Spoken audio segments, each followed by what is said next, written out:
Morning again, एक बार फिर एक चार्मिंग मॉर्निंग में आपका हार्दिक स्वागत हमारे एसेंट ऑनलाइन क्लास में। आज हिंदी क्लास 9th में क्षितिज भाग फर्स्ट का चैप्टर अपना फर्स्ट चल रहा है, 2 बैल की कथा। आज हम यहाँ शुरू करते हैं। फिर देखो कहानी को आगे बढ़ाते हैं। एक बालक ने कहा कि ऐसे बैल किसी के पास न होंगे। दूसरे ने समर्थ, क्योंकि बैल वापस आ गए थे, सब लोग उनको गाँव वाले उनको बहुत ही मतलब बाद कह रहे थे कि इतने प्यारे बैल है जो इतना सोचते हैं, हमसे इतना प्यार करते हैं, मतलब बहुत खुश हुए वो लोग। दूसरे ने समर्थन किया, इतनी दूर से दोनों अकेले चले आए। तीसरा बोला बैल नहीं है, उस जन्म के आदमी। इसका प्रतिवाद करने का किसी को साहस नहीं हुआ। सब लोग खुशी से झूम उठे। जूरी को स्त्री ने बैलों को द्वार पर देखा तो जल उठी। जूरी को जैसे स्त्री ने बैलों को द्वार पर देखा तो जल उठी। बोली कैसे नमक हराम बैल है, एक दिन वहाँ काम न किया और भाग खड़े आए। कि कितने नमक हराम है कि एक दिन भी वहाँ अच्छे से काम नहीं किया और भाग खड़े आए। जूरी अपने बैलों को ये आक्षेप न सुन सका नमक हराम क्यों है। जूरी अपने बैलों का आक्षेप सुन नहीं सका कि नमक हराम क्यों है। 4 दाना न दिया होगा, 4 दाना तभी तो क्या करते। वो बोले कि 4 दाना ही नहीं दिया होगा यार, तुम स्त्रियां हो ऐसी, इसलिए भाग गया। स्त्री ने रोब से साथ कहा बस तुम ही तो बैलों को खिलाना जानते हो और तो सभी पानी पिला पिला कर रखते हो। फिर वो स्त्री बोलती है हाँ सब तुम ही जानते हो भाई, दूसरे वाले सब पानी पिलाते हैं, खाना तुम ही खिलाते हो भाई। जूरी ने चिड़िया चारा मिलता तो क्यों भागते। जूरी ने कहा कि चिड़िया चारा मिलता तो ये थोड़ी भागते। स्त्री चिड़ी, भागे इसलिए कि वे लोग तुम जैसे बुद्धुओं की तरह बैलों को सहलाते नहीं। बोली भागे इसलिए वो लोग तुम जैसे बुद्धू नहीं है कि बैलों को सहलाएंगे, खिलाते हैं, रगड़ते हैं, जोतते भी हैं। ये दोनों ठहरे कामचोर साले, भाग निकले। अब देखूं कहाँ से खाली और छोकर मिलता है। वो बोलती है अब देखती हूँ मैं इनको कहाँ से खली और छोकर मिलता है। सूखे भूसे के सिवा कुछ नहीं दूंगी, खाए चाहे मरे। अब मैं इनको सूखे भूसे का लोग कुछ देने वाली नहीं हूँ, चाहे खाएं चाहे मरे। वही हुआ। मजदूर को कड़ी ताकीद कर दी गई और बैलों को खाली सूखा भूसा दिया गया। अब स्त्री के आगे बेचारा जूरी क्या करता है। औरत तो कहते हैं ना सब उसी का हुक्म चलता है, घर की होम मिनिस्टर होती है। बैलों ने नांद में मुंह डाला तो फीका फीका। अब बैलों को बेचारों को फीका फीका लगा, न कोई चिकनाट न कोई रस, खाएं तो क्या खाएं। आशा भरी आंखों से द्वार की ओर ताकने लगे। जूरी ने मजूर से कहा थोड़ी सी खली क्यों नहीं डाल देता बे। मजूर बोला मालकिन मुझे मार डालेगी जनाब, चुरा कर डाल। न दादा, पीछे से तुम भी उन्हीं को कहोगे, इसलिए मैं कोई नहीं डालू। अब इसी दिन दूसरा दिन शुरू होता है। दूसरे दिन जूरी का साला फिर आया और बैलों को ले गया।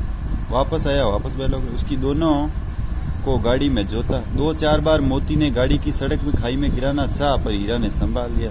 वह ज्यादा सहनशील था। मोती ने चाहा साले को अभी डाल देता हूँ खाई के अंदर, मर जाएगा गाड़ी, लेकिन मोती ने संभाल लिया। संध्या समय पहुंचकर उसने दोनों को मोटी रस्सियों से बांधा और कल की शरारत का मजा चखाया। फिर वही सूखा भूसा डाल दिया बेचारों को पनिशमेंट देके। अपने दोनों बैलों को खली और चुनी सब कुछ दी और उसको कुछ नहीं दिया। दोनों बैलों का ऐसा अपमान कभी नहीं हुआ था।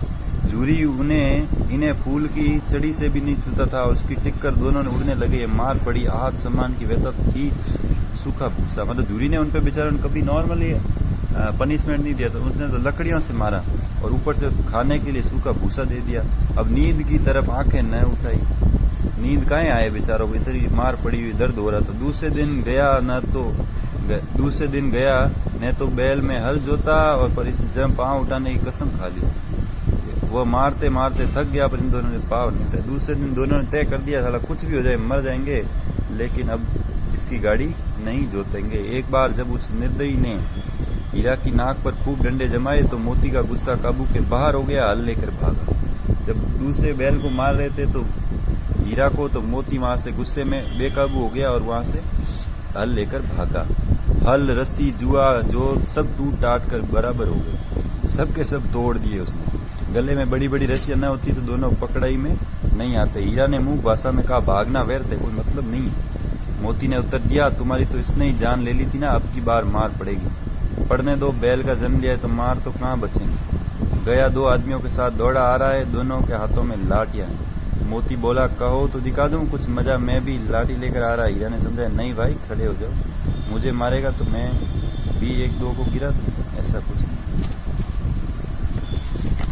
फिर कहानी में आगे बढ़ते हैं।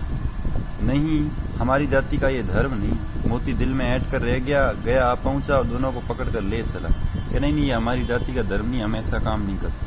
कुशल हुई कि उसने इस वक्त मारपीट नहीं की, नहीं तो मोती भी पलट पड़ता, नहीं तो बहल के हम भी कम थोड़ी है। उसके तेवर देखकर गया और उसके सहायक समझ गए इस वक्त टाल जाना ही मसलहत है। फिर आज दोनों के सामने फिर वही सूखा भूसा आ गया। दोनों चुपचाप खड़े रहे। घर के लोग भोजन करने लगे। उस वक्त छोटी सी लड़की दो रोटियां लेके निकली। सॉरी लड़की भाई, लड़की का तो मामला इसमें नहीं। उस वक्त छोटी सी लड़की 2 रोटियां लिए निकली और दोनों के मुंह में देकर चली गई। उस एक रोटी से इनकी भूख के शांत होती, पर दोनों के हृदय में मानो भोजन मिल गया। इतना प्यार से उस लड़की ने खिलाया था। यहाँ भी किसी सज्जन का वास है, ऐसा उन्होंने सोचा। लड़की भैरव की थी। उसकी माँ मर चुकी थी बेचारी, और सौतेली माँ उसे मारती रहती, इसलिए इन बैलों ने उसे एक प्रकार की आत्मीयता हो गई। बैल भी उससे बहुत ज्यादा खुश हो। दोस्तों आज के लिए बस इतना ही। अगली सभा करेंगे अगली क्लास में। जय हिंद, जय भारत, राधे राधे।